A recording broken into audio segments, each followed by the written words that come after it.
Hello friends, ఈరోజు మనము data analyst life cycle గురించి తెలుసుకుందాం. ఇందులో first step problem definition and data requirements. In this we understand what exact business problem we are solve and what is required to solve those problem. అంటే మనం business ప్రాబ్లమ్ని ఎలా solve చేయాలంటే మనకు కావాల్సిన రిక్వైర్మెంట్స్ ఏంటి, and we define as business goal, KPI, matrix and scope అనే keywords ఎక్కువగా యూజ్ చేస్తూ ఉంటాం. Step 2 data collection. After we know what data is needed, we collect it from the relevant data sources like cloud storages, servers, excel sheets or databases. Step 3 data cleaning or data preparation. Raw data is almost never clean. Here we make it usable. We are done here. Handle null values, remove duplicate, fix data format, remove outlets where required, future creation for better modeling. This step keeps the longest time in real projects. అంటే ఈ రా data అనేది ఎప్పుడు క్లీన్గా ఉండదు.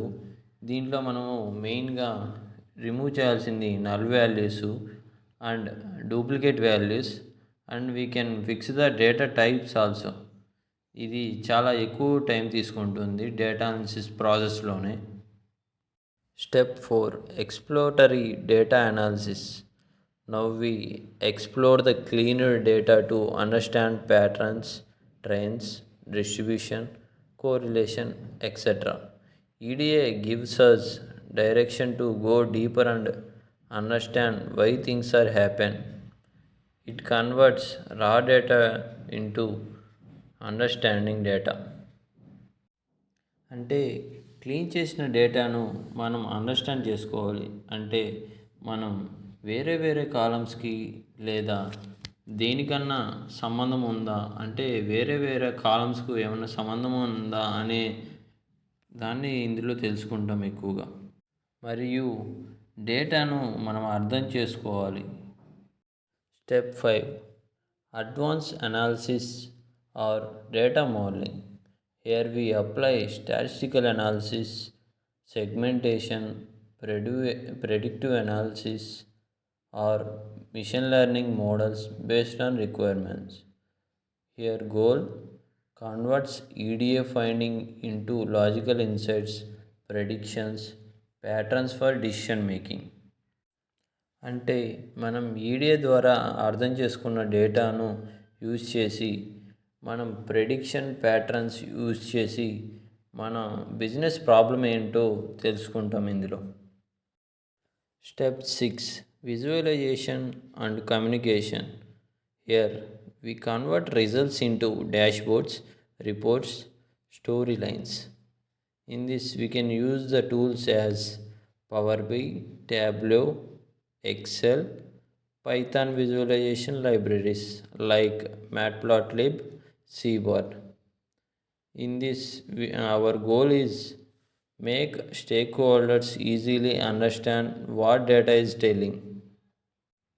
ఇందులో మనం అర్థం చేసుకున్న డేటాను విజువలైజేషన్ చేసి బిజినెస్కి, స్టేక్ హోల్డర్స్ అందరికీ అర్థమయ్యేలాగా చెప్పడానికి ఈ విజువలైజేషన్ ఎక్కువగా ఉపయోగపడుతుంది.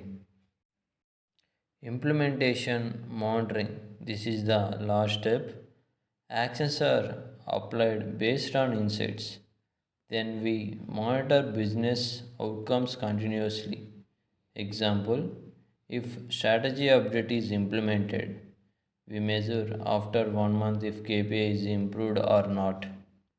అంటే మనం చూపించిన డేటా విజువలైజేషన్ ద్వారా ఎందుకు బిజినెస్ తగ్గుతుందో పెరుగుతుందో చెప్పిన తర్వాత దాన్ని ఇంప్రూవ్ చేసుకోవడానికి ఒక ఐడియా తీసుకొని అది వర్క్ అవుతుందా లేదా అని కంటిన్యూస్గా మానిటర్ చేయడం జరుగుతుంది.